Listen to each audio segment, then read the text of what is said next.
Hello everyone. I'm doing it. I'm putting another YouTube video up. I'm going to try to get into YouTube again just because I've been wanting to. It's been like 2 years since I had posted a video, and a lot has happened since then. I went through a big health journey, and still am on one. I'm still getting better, but I wanted to basically talk about my journey with getting diagnosed with celiac disease because even though it's more common than you think, there's not as much awareness about it.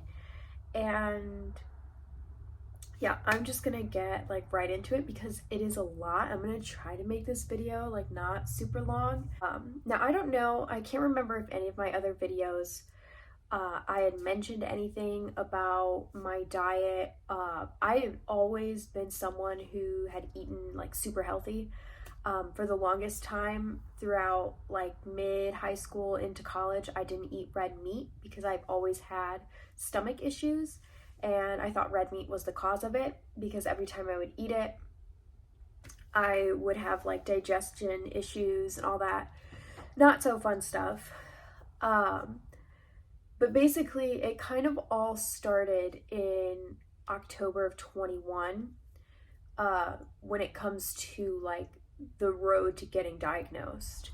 Now, before then, it probably had been like 2.5 years of me going from like specialist to specialist, seeing all different types of doctors. I had gotten diagnosed with fibromyalgia because I was experiencing a lot of body pains and body like pain flare-ups. That would cause me to like not be able to move as much. But October of 21, I ended up getting COVID for the first time. It wasn't the worst form of sickness that I had had. I did lose my taste and smell. I just pretty much had a really bad headache and then slept for most of it. Thankfully, like we had a lot of people that brought us groceries and all of that fun, like supportive stuff. But like the sickness itself like wasn't bad at all. After that little spout of COVID, I noticed that I was having a little bit more issues when it came to like my digestion and what I was eating. And like I said before, like I've always eaten really healthy. I was raised that way, just to be aware of foods. Also, just more like I wasn't ever eating things like red dye, super processed food. At around this time, my symptoms of celiac that kind of went unnoticed were body aches, swelling joints. It was really weird. Only my right side of my body, like everything from like shoulder, elbow, hand, hip, knee, ankle, literally all of like the key joints would hurt only on my right side. This hand, like I could move this hand like really fine, but like this hand would be like super stiff. It was really weird. Memory loss, I just kind of blamed it on, I have ADHD, so memory loss is kind of a thing, but it was just getting really bad. And I was just constantly in pain and constantly tired. I was also super active too. I practically lived in the gym. I would go like every day, every other day, just working on different things. And I gained like quite a bit of muscle just because I wanted to feel super strong. I was a little gym rat girly. Fast forward to December of that same year, I had gotten strep throat. Now, it had been years since I had dealt with strep throat. When I had gotten strep throat, I just got it really bad. I mean, I know why now, but in the moment, it was really, really bad, and I didn't know why. Of course, I had all of the common symptoms, like, the swollen throat and everything, and it got really bad really quick. It literally felt like I was just swallowing like shards of glass. I had gone to urgent care, but urgent care actually would not see me. I actually wrote a really bad review and it ended up going viral on this place because they ended up turning me away even though they were able to like come out to the car and give me a swab test for strep throat.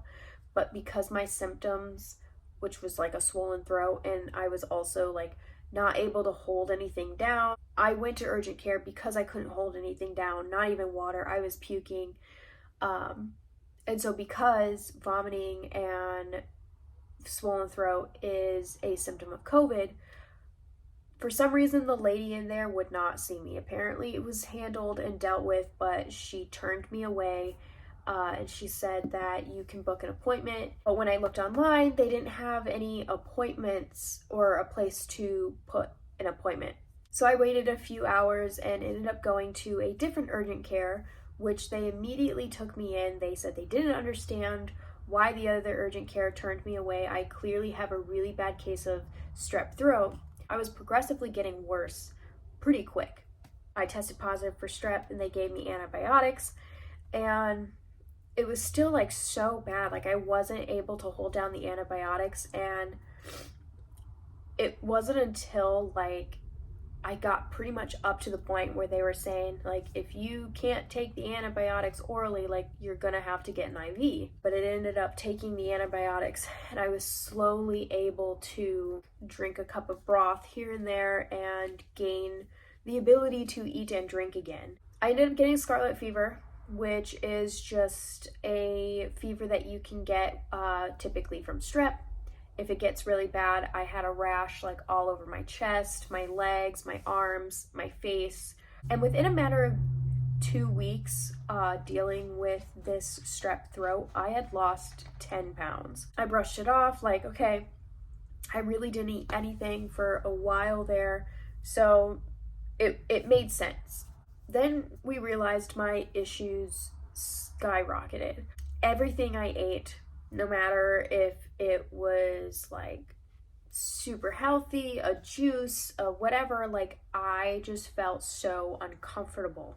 I was constipated. I was also very bloated.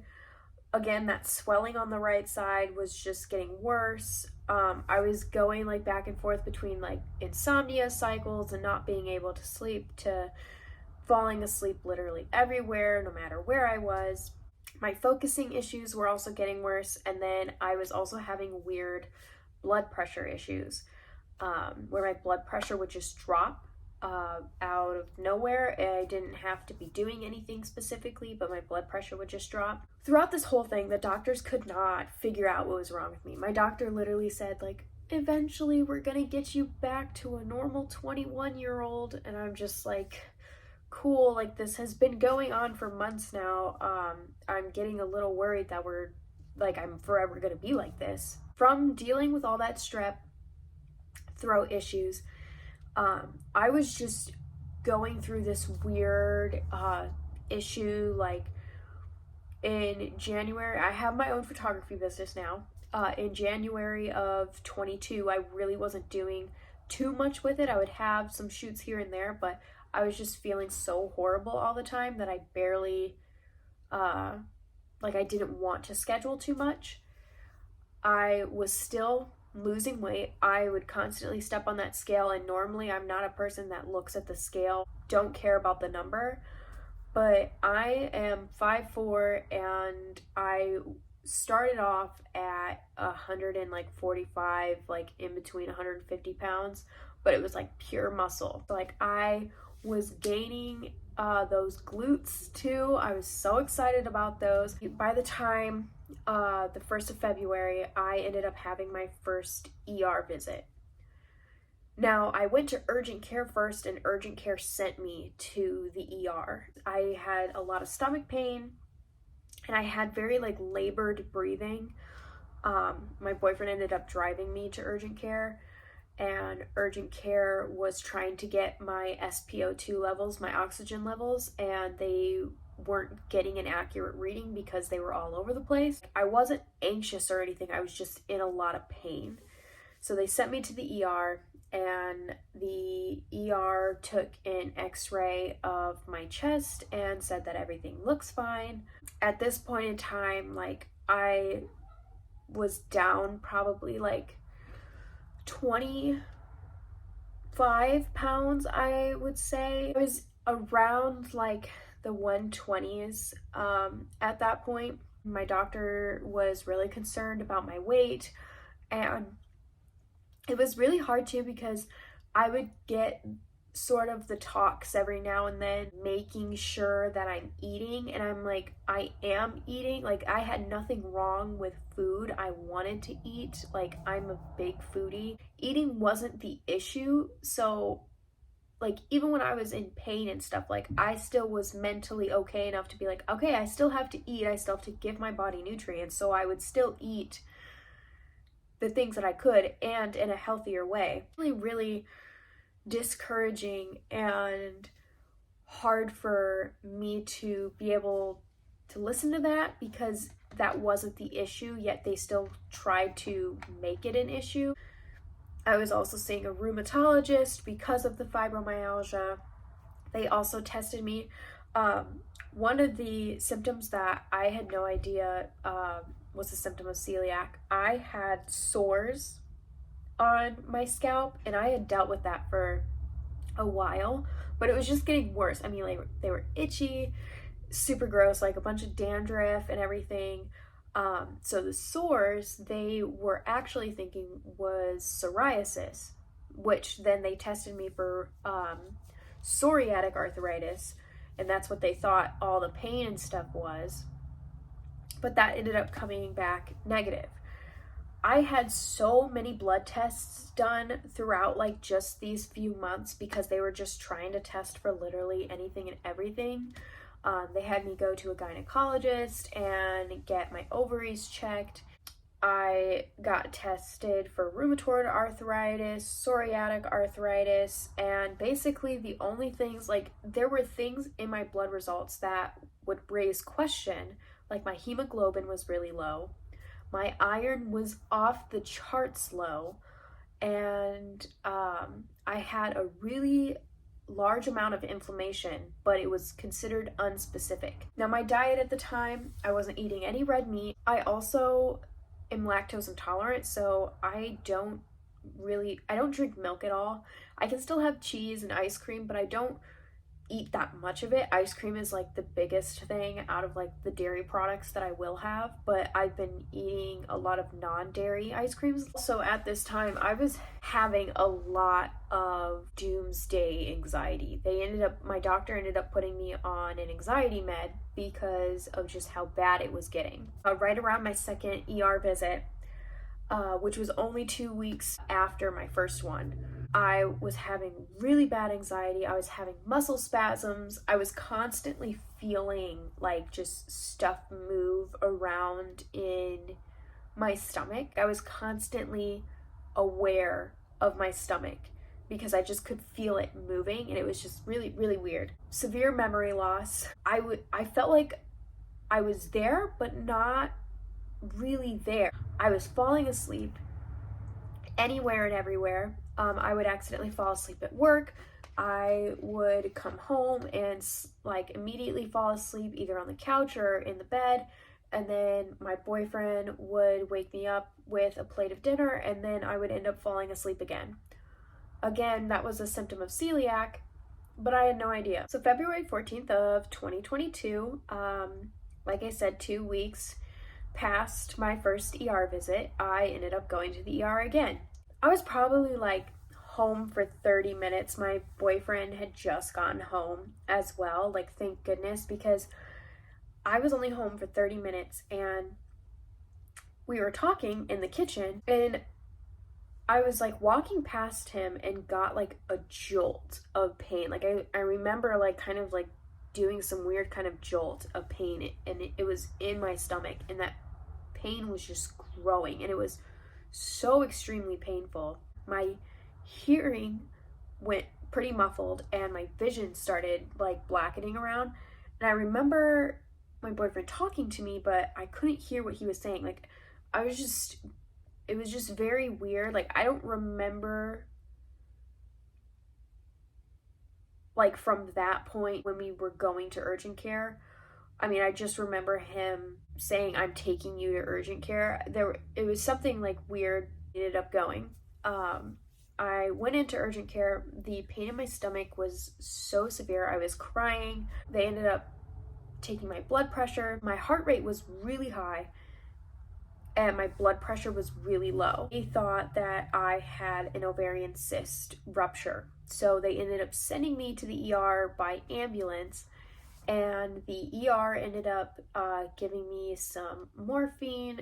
I had a CT scan done and they couldn't find anything. And at this point, like, I felt so defeated. I literally thought that I was just gonna get so worse to the point where I was gonna die. Like, that's literally where my mind, that kind of sounds dramatic, but like everything that I was going through and constantly hearing these doctors tell me they don't know what's wrong, and just being in such severe pain all the time and having all of these weird symptoms like muscle spasms, my jaw would spasm, eye twitches, severe anxiety, constantly feeling my stomach, bloating, constipation, feeling nauseous all the time, my blood pressure being super low, my heart rate always elevated, and then around this time, like, losing weight, like, just consistently by the week. And that was what was the scariest part, was I felt like I was withering away, because I went from being around like 145, 149 pounds to 150, like struggling to get above 120 or staying above 120 and hitting like 115, 114. That was really, really scary for me. It wasn't until my coworker had told me about celiac disease, and I knew what celiac was. I just had no idea the kind of symptoms it would show, and the only reason she had talked about it was because she had celiac disease, and she had it so severe to the point where if she ate it, like, she was going to end up in the hospital. Her body would kind of go into, I'm guessing, like a shock. So when I went to my doctors after the follow-up for the last emergency room visit, I had told her that I think it's gluten. It seems like I have all the symptoms for it. The symptoms are random and all over the place, just like celiac disease is. And I asked her to test me for it. And lo and behold, I ended up coming back positive for celiac. I tell you that I got those results and saw that they were positive, even though celiac disease isn't something that people want, I bawled my eyes out. Like, I cried just knowing that we had found the reason to what was going on. I ended up going to a gastroenterologist.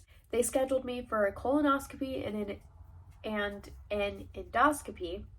Normally you just get an endoscopy, but they scheduled me for a colonoscopy as well because they wanted to make sure that I didn't have anything else going on, like ulcerative colitis, Crohn's, celiac disease. Because it is an autoimmune disease, it can bring on more autoimmune disorders or diseases. When the endoscopy results came back, it basically said, like, yes, like, you have had celiac disease for I don't know how long.